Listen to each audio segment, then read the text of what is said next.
Hello, મારું નામ પ્રજાપતિ માનસી છે.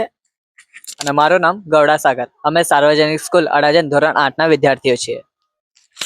આજના સમયમાં વિશ્વની સૌથી મોટી સમસ્યા શું છે? વધતી જતી જનસંખ્યાને કારણે વધતી જતી ઉર્જાની માંગ. જેમ જેમ વસ્તી વધે છે તેમ તેમ વીજળીની માંગ પણ વધી જાય છે. માત્ર શહેરમાં જ નહીં પરંતુ ગરમ અને ઠંડા બંને પ્રદેશમાં વીજળીની ગંભીર સમસ્યા છે. ગરમ પ્રદેશો જેમાં કે ગુજરાતના કચ્છ અને અમદાવાદ જેવા વિસ્તારોમાં ઉનાળામાં તાપમાન 45 ડિગ્રી સેલ્સિયસ સુધી પહોંચી જાય છે. તે સમયે એસી, કુલર અને પાણીની મોટરો વધુ ઉપયોગમાં આવે છે. બીજી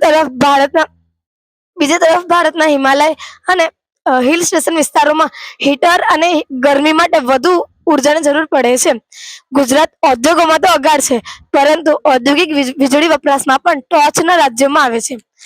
ઔદ્યોગિક ચીમનીમાંથી મોટી માત્રામાં ગરમી પસાર થાય છે. અર્થાત ગરમી હોય કે ઠંડક, ઉર્જાની સમસ્યા સર્વત્ર. અમે અમારા સમસ્યાને સસ્ટેનેબલ ડેવલપમેન્ટ ગોલ સાથે પણ જોડ્યું, ખાસ કરીને SDG 7 અને SDG 13. ત્યાંથી અમારી પ્રોબ્લેમ સ્ટેટમેન્ટ બની, how can we convert natural temperature difference into usable green energy. Perspective સર્કલમાં અમે અલગ અલગ લોકોના નજરે વિચાર્યું, મુસાફરો, વિદ્યાર્થીઓ, ઉદ્યોગપતિઓ અને ગામડાના મહિલાઓ.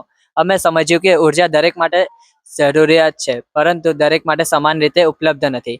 બ્રેન સ્ટ્રોમિંગ દરમિયાન સોલાર પેનલ, ડાયનેમો સિસ્ટમ અને થર્મલ ઇલેક્ટ્રિક સિસ્ટમ જેવા ઘણા વિચારો આવ્યા. અમે પેલ્ટીયર મોડ્યુલની પસંદગી કરી, જે નાના કદનું, સરળ તેમજ ઓછા ખર્ચે ઉપલબ્ધ છે. અમારી ટેકનોલોજી પેલ્ટીયર મોડલ. અમે વિચાર્યું, પ્રકૃતિ આપણને ગરમી પણ આપે છે અને ઠંડક પણ આપે છે, તો શું આપણે પ્રકૃતિની આ બંને પરિસ્થિતિમાંથી વીજળી મેળવી શકીએ? પેલ્ટીયર મોડલ એક ખાસ ઉપકરણ છે જેને એક બાજુ ગરમ અને બીજી બાજુ ઠંડીના